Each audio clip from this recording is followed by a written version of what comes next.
Bonjour, donc je vais vous montrer comment fonctionne un peu Serpent dans le principe.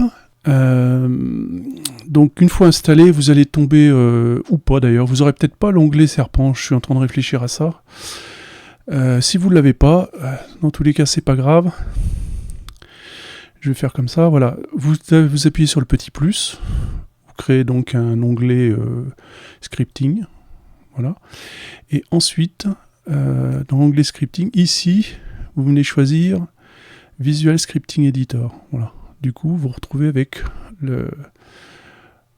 l'espace de Serpent. Donc, la première fois que vous lancez Serpent, je vais réécrire Serpent, tant qu'à faire. Voilà. Une fois que vous vous retrouvez dans l'espace de Serpent, un simple new pour créer notre nouvelle add-on.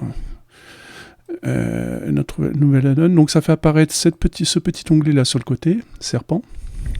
Alors je vais effacer ça parce que ça, ce sont des... Voilà. Là c'est le visual scripting, c'est ce qui est écrit ici.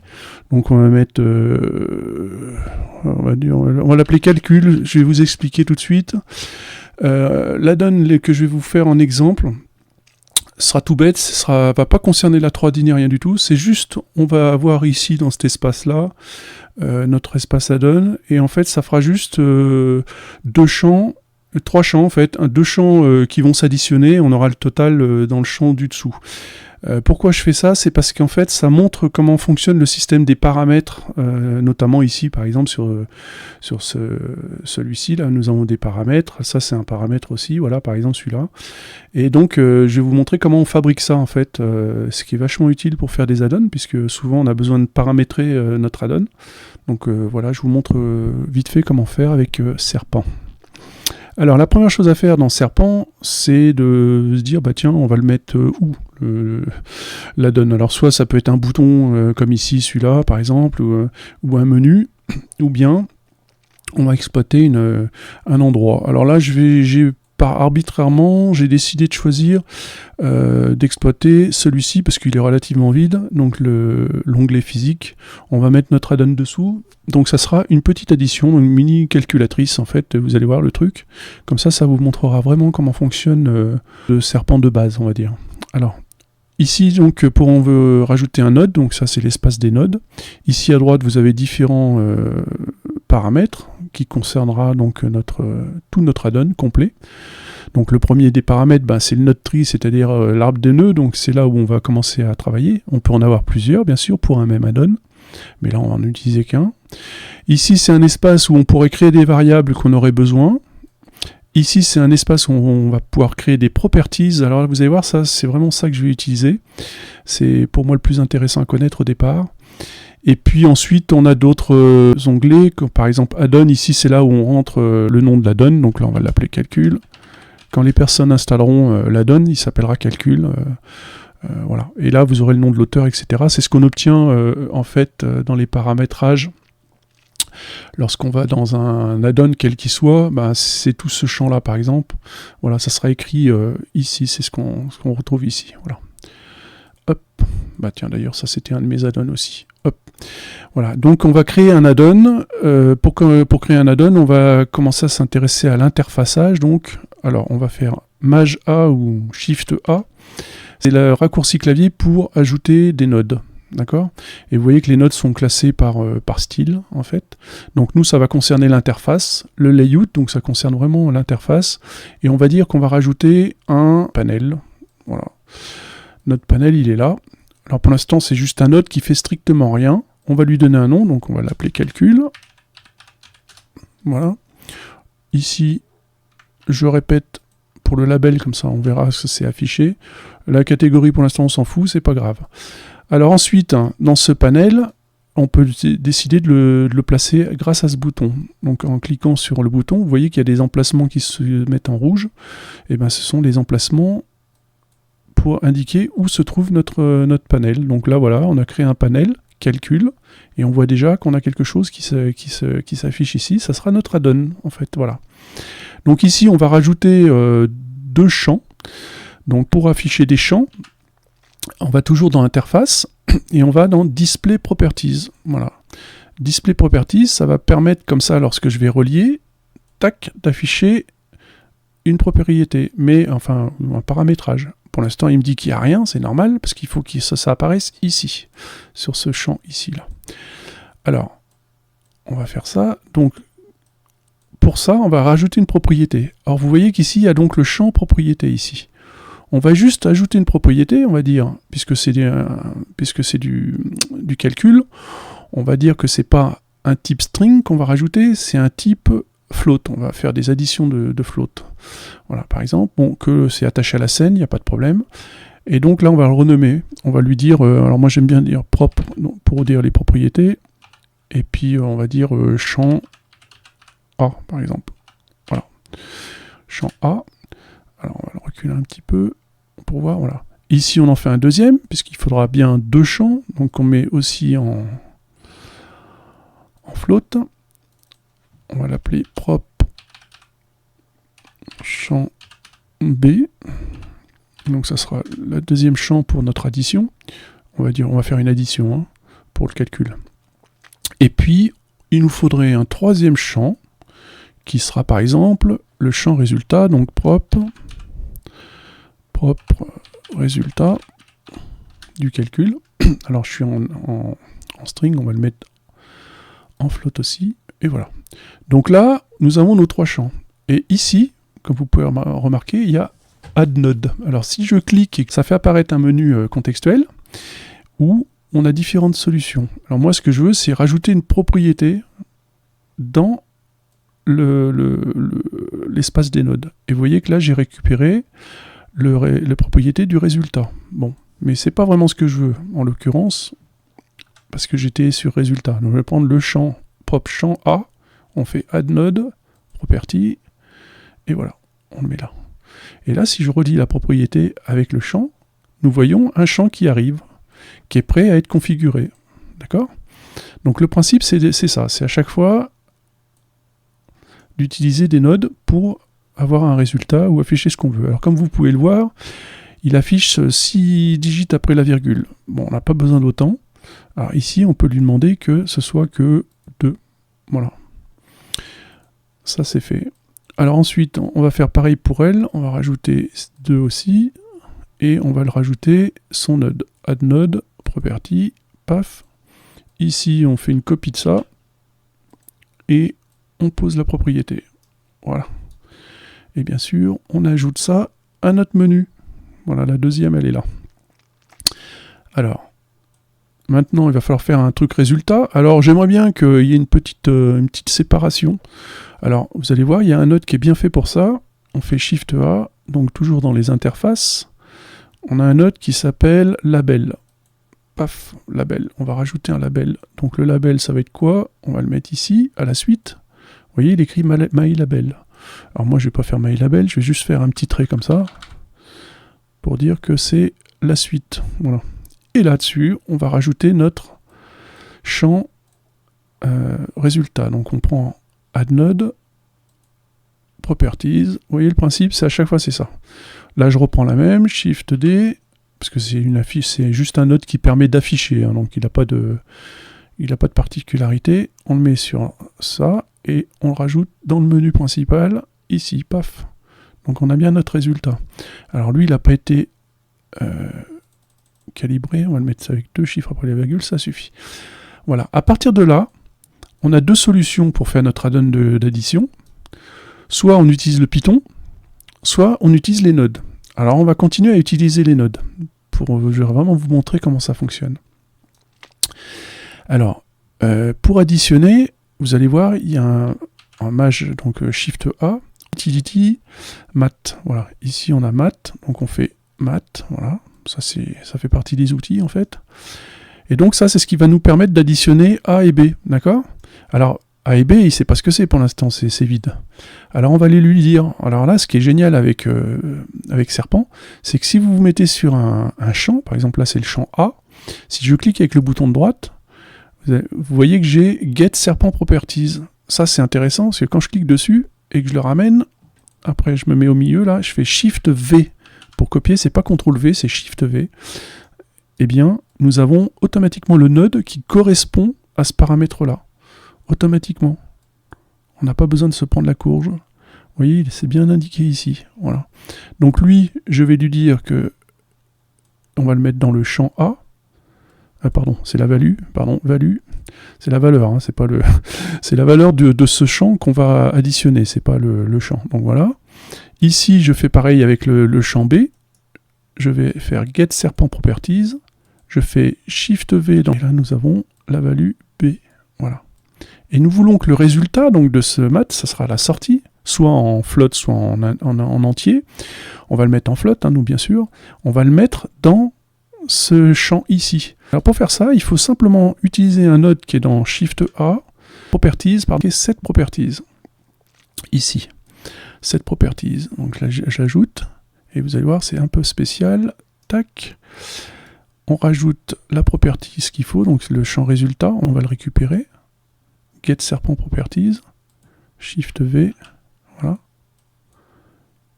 Et là, on récupère la propriété, on met bien comme ça, et on va dire qu'il faudra récupérer la valeur de ce calcul. Ici, on a différents types de valeurs acceptables. Bah, nous, c'est un float, donc on va le mettre en float, voilà. Et voilà. Donc là, normalement, si vous avez bien compris, j'ai donc récupéré le champ A, le champ B, je les mets dans le node match, je les additionne, j'aurais pu aussi les soustraire, les diviser, etc. Et ensuite, on pourra ajouter ça dans le résultat. Le résultat dans ce champ-là, en faisant la set properties. Alors, ce qu'il faut bien comprendre, c'est que pour l'instant, ça ne peut pas fonctionner, parce qu'il manque un élément essentiel, c'est un bouton pour déclencher le calcul. Alors pour faire un bouton, c'est tout simple, c'est toujours à peu près la même opération. On fait Shift A, on va chercher un bouton, donc dans Interface, bouton, voilà. Et ce bouton, au milieu, je vais rajouter mon bouton. Tac. Voilà, donc là j'ai un bouton, d'accord? Ce bouton, je vais juste mettre égal, comme ça, on saura ce que ça veut dire. Voilà. Donc là, ce sera égal. Donc quand je vais cliquer là-dessus, j'aurai le résultat de l'addition de ces deux-là ici. Mais pour ça, il faut lui dire. Alors, pour que le bouton agisse sur quelque chose, il faut ce qu'on appelle un opérateur. Donc on fait Shift A, et on va rajouter un opérateur. Alors c'est dans Programme, Opérateur. Voilà. Alors cet opérateur, je peux le laisser dessous.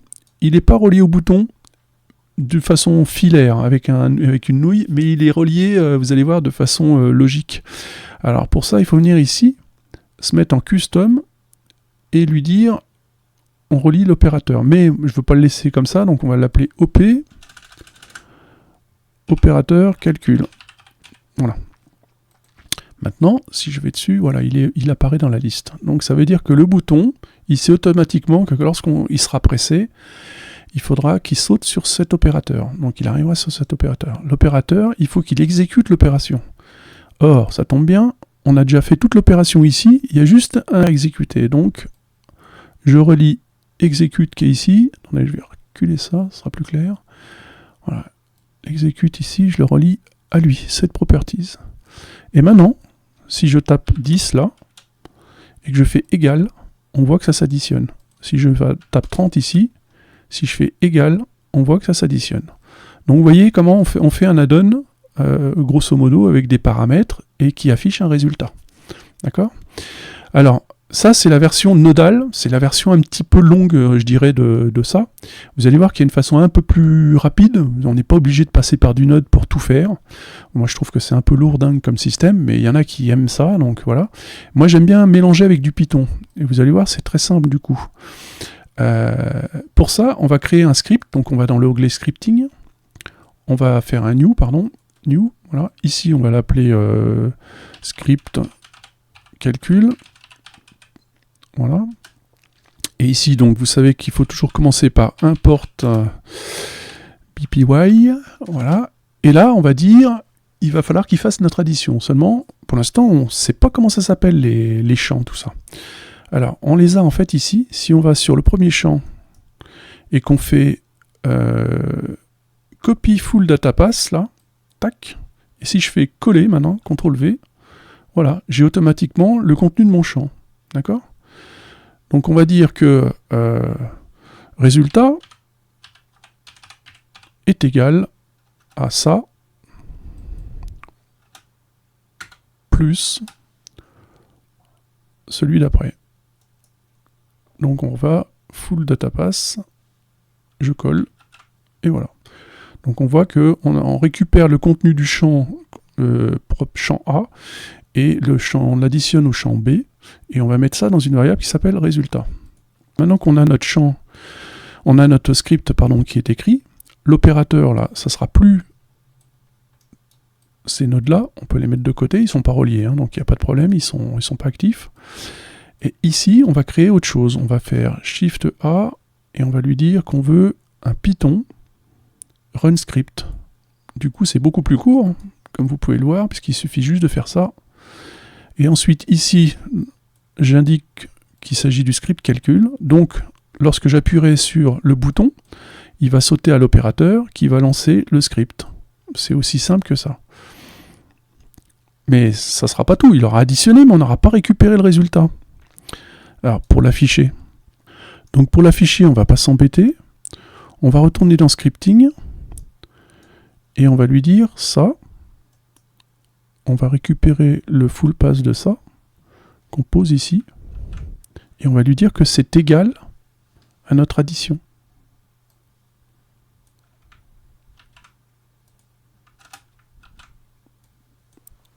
Du coup, en une ligne, on a réglé le problème. D'ailleurs, je vais changer juste une des valeurs. Si je lance le script là, en utilisant cette petite flèche, et que je lance le code, là, voilà, vous voyez, il vient de se rafraîchir. Voilà. Alors, donc, on sait que notre code fonctionne. Donc maintenant, quand on va dans Serpent, on sait dorénavant que quand on appuiera sur égal, ça va lancer le script, et ça fera exactement le même boulot que en utilisant les notes qui sont dessous. Là. Voilà. Donc ça vous montre les deux façons de coder. On peut mélanger un peu le genre. Hein. Il y en a qui utilisent, il m'arrive d'utiliser à la fois du Python pour certains trucs, parce que c'est plus rapide, et certaines fois, j'utilise les nodes. Personnellement, j'aime bien utiliser les nodes pour tout ce qui est graphique, et ensuite utiliser le Python pour tout ce qui est logique, algorithme, etc. Voilà. Donc là, je recommence. Si je mets une valeur 10, et puis là, on met une valeur 5, par exemple, et on fait égal, on voit que la donne fonctionne. Voilà. Alors, de temps en temps, pour être sûr de ne pas planter, il ne faut pas hésiter à appuyer sur l'abeille pour pour faire partir la donne. Et pour le réinitialiser, il suffit d'appuyer une fois là-dessus, et sur la barre bleue, ça relance le programme. Bon, il arrive quelquefois, ça peut bloquer à cause d'un affichage ou un truc comme ça. Là, on voit que ça fonctionne bien. Non. Alors bien sûr, maintenant que je suis dans cette colonne-là, donc je suis toujours dans l'onglet serpent, hein, on peut bien sûr générer la donne. Il suffit de faire Save Addon, ça va me sauvegarder directement au format zip la donne qui sera prête à être installée sur Blender. Voilà, ça vous donne un petit aperçu, soit du codage en utilisant les nodes, voilà, soit d'un codage en utilisant un script. Voilà, on peut mélanger les genres, il n'y a pas de problème. On a un outil qui est super là, qui s'appelle Blender Data. Si je clique dessus, ça m'affiche en fait toute une liste de paramètres qui sont en fait l'entièreté des paramètres disponibles dans Blender. Et là, c'est balèze. Alors vous voyez, il y a marqué contexte préférence là. Donc vous allez voir que l'affichage va changer. Si je prends le contexte ici de ce champ, en cliquant avec le bouton gauche, je fais copie contexte. Tac, vous voyez, ça vient de changer. Parce qu'en fait, à l'intérieur, là maintenant, ça prend en compte aussi ça. Donc si je vais par exemple, alors je vais agrandir un peu, si je vais par exemple dans scène ici, et puis si je cherche bien, je devrais retrouver donc le nom de mon champ là, par exemple SNA prop champ A, on va le trouver normalement là-dedans, ici, voilà. Vous retrouvez les champs ici. Ce qui veut dire que si j'avais vraiment cherché ce paramètre-là, par exemple, avoir son node qui correspond, il suffisait que je vienne dans cet outil-là et que je vienne cliquer ici. Alors je clique une fois là-dessus, je retourne dans mon espace de node, et je fais Shift V pour avoir le node qui va correspondre exactement à celui-ci. On a cette solution-là, ou plus rapidement, on peut aussi le faire directement en allant chercher Get Serpent Properties, et en faisant Shift V aussi. Voilà, je retrouve le même node en fait. Voilà. SNH, voilà, on retrouve le même. Sauf que là, en plus, il est attaché à la scène, alors que là, il est attaché à ce qui est actif. Si je veux retrouver ça, il suffit que je me mette en Properties ici, et là, voilà. C'est pratiquement le même node en fait, mais voilà, c'est la même fonction. De toute façon, il fonctionnera pareil. Voilà. Alors pour effacer un node, il suffit d'appuyer sur Supr, et voilà. Donc voilà, je pense avoir fait le tour. A plus.